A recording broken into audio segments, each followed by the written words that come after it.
የትግራይ ህዝብ ከሻዕቢያ መንግስት ጋር የሚደረግ ትብብር ጸምዶ አልፈልግም ነው ያለው ሌተናንት ጀነራል ጻድቃን ገብረትንሳኤ። ከኢትዮጵያ ጋር ያለን ግንኙነት ከግብጽ ጋር ያለን ስትራቴጂካዊ ግንኙነት የሚያሻክር አይደለም። ግድቡ በኢትዮጵያ መንግስት የተሰራ ስኬታማ ፕሮጀክት ነው። ግብጽ ወደዚህ እንድትመጣ የመረጥነው እኛ ነን፣ እናም ይመጣሉ። ሐሰን ሼክ መሐመድ። የሶማሌው ፕሬዝዳንት ሐሰን ሼክ መሐመድ የተለያዩ ጉዳዮችን በተመለከተ ከአል አረቢያ ጋር ቃለ ምልልስ አድርገዋል። የተወደዳችሁ የኢትዮ ኤችዲ ሚዲያ ተከታታዮቻችን የከበረ ሰላምታችን በያላችሁበት ይድረሳችሁ እያልን እናንተን ይመጥናሉና መደመጥ ይገባቸዋል ያልናቸውን የሰዓቱን መረጃዎች እንደሚከተለው አሰናድተናል። የትግራይ ህዝብ ከሻዕቢያ መንግስት ጋር የሚደረግ ትብብር ጸምዶ አልፈልግም ነው ያለው ሌተናንት ጀነራል ጻድቃን ገብረትንሳኤ። ትግራይ የሚገኙ የህወሓት አመራሮች ከሻዕቢያ ወይም ከኢሳያስ መንግስት ጋር ሽርክና በመፍጠር ጦርነት ለመቀስቀስ እየሰሩ እንደሚገኙ የቀድሞ የትግራይ ጊዜያዊ አስተዳደር አመራር ሌተናንት ጀነራል ጻድቃን ገብረትንሳኤ ተናግረዋል። ይህን የተናገሩት ኤምቢሲ ኢትዮጵያ ከተባለ የቴሌቪዥን ጣቢያ ጋር ባደረጉት ቃለ ምልልስ ነው። ሌተናንት ጀነራል ጻድቃን የህወሓት ሰዎች ከኢሳያስ መንግስት ጋር በማበር ጦርነት ለመቀስቀስ እየሰሩ ያሉትን ወንጀል ስራቸውን ለመሸፈን እንደሆነ ጠቁመዋል። የወንጀል ስራቸውና ወደ ጦርነት የተባለበት ውሳኔ ራሱ የቀድሞውን ጦርነት አካውንቴብል መሆን አለበት ብለዋል። ሌተናንት ጀነራሉ እጅግ በጣም ብዙ የጠፋ፣ የተሰረቁ፣ የተዘረፉ ንብረቶች፣ ወርቅ፣ መሬት፣ ገንዘብ እንዳለ ጠቁመዋል። በዚህ የወንጀል ተግባር ውስጥ በግልጽ የሚታወቁ ትላልቅ አመራሮች እንዳሉበትም ገልጸዋል። እነዚህ አካላት የወንጀል ስራቸውንና የፖለቲካ ስልጣን ፍላጎታቸው አንድ ላይ ስለተቀላቀሉ ይህንን ለመከላከል ወይም ከሰሯቸው የወንጀል ስራዎች ነፃ ለመሆን የሚያስችላቸው አንዱ መንገድ ጦርነት መፍጠር እንደሆነ እንደሚያምኑ አመልክተዋል። ለዚህም ከኢሳያስ መንግስት ጋር በመተባበር ነው ጸምዶ ብለው እየሰሩ እንደሆነ ገልጸዋል።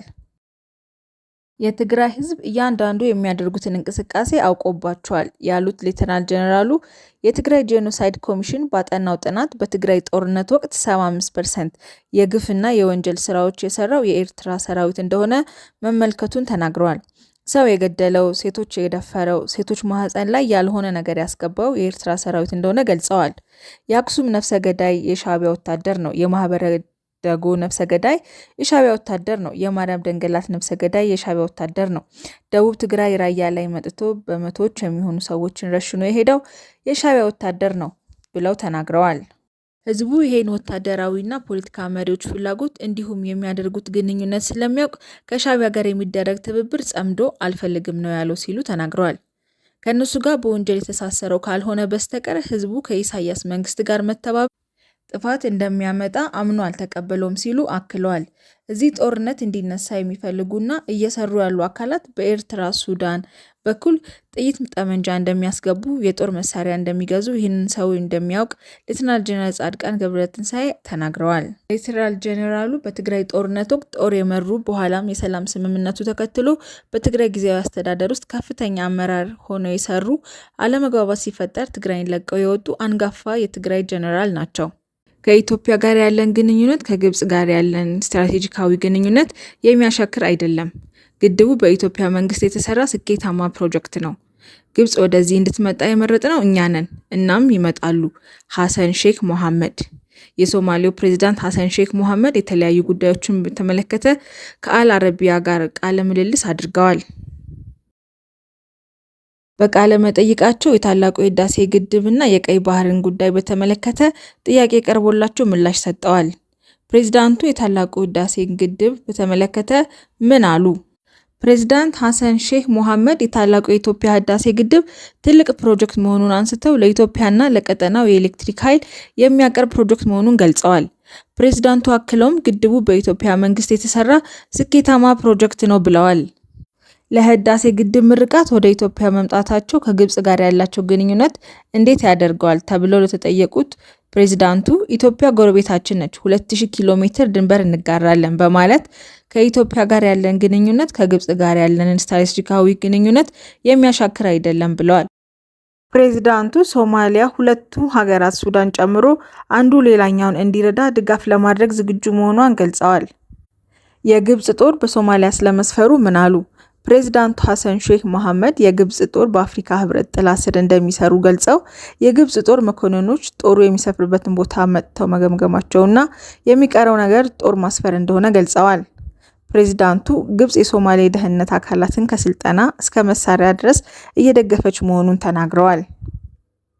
የግብጽ ጦርን መስፈር በተመለከተ ከኢትዮጵያ የቀረበላቸው ጥያቄ እንደሌለ ያነሱት ሐሰን ሼክ መሐመድ በሶማሊያ የኢትዮጵያ አምባሳደር የግብጽ ጦር መስፈር ተከትሎ ያነሱት ነገር ተገቢ አይደለም ብለዋል።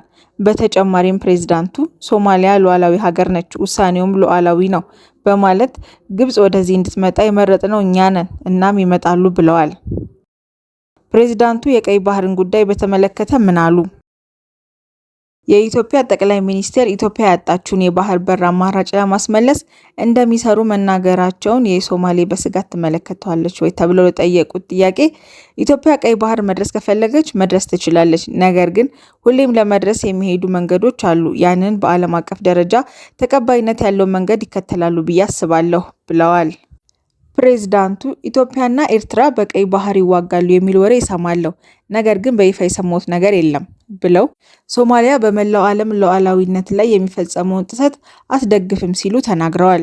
ፕሬዝዳንት ሐሰን ሼክ መሐመድ ከቀይ ባህር ጋር የሚዋሰኑና የደህንነት ስጋት ያላቸው ሀገራት አንዱ ሌላውን ለመርዳት መስማማት አለበት። የትኛውም ሀገር የሌላኛውን ሀገር ድንበር መጣስ የለበትም። በተጨማሪም ጦርነት ይኖራል ብዬ አላስብም። ጥያቄ ያለው ካለ በመነጋገር መፍታት ይቻላል ብለዋል። ፕሬዝዳንቱ አልሸባብ እየተዳከመ መሆኑንና እርምጃ የተወሰደበት መሆኑን እንደዚሁም በቀጣይ ሊደረግ በታሰበው ምርጫ ዙሪያ ከፑንትላንድና ከጁባላንድ የሚቀርቡ ቅሬታዎች ይፈታሉ ብለው እንደሚያስቡ ገልጸዋል። ከሶማሌላንድ ጋር ያለውን ችግር ለመቅረፍ ከቀድሞ የሶማሌላንድ አስተዳደር ጋር በተደጋጋሚ ንግግር መደረጉንና አለመሳካቱን ገልጸው በቅርቡ ከሶማሌላንድ ጋር የሚጋጩበትን አካባቢ አካቶ የተመሰረተው ክልል ወደ ሶማሌላንድ ዳግም የመመለሱ ነገር የማይሆን ነው ብለዋል። ውድ ቤተሰቦቻችን ለዛሬ ያዝንላችሁ ርዕሰ ጉዳዮች እዚህ ላይ ቋጨን። ሰብስክራይብ፣ ላይክ፣ ሼር እና ኮሜንት በማድረግ ለቻናላችን ድጋፋችሁን መግለጽ እንዳትዘነጉ እያልን ከሌሎች መረጃዎች ጋር እስክንገናኝ ድረስ ቸር ያሰማን። ሰላም ቆዩልን።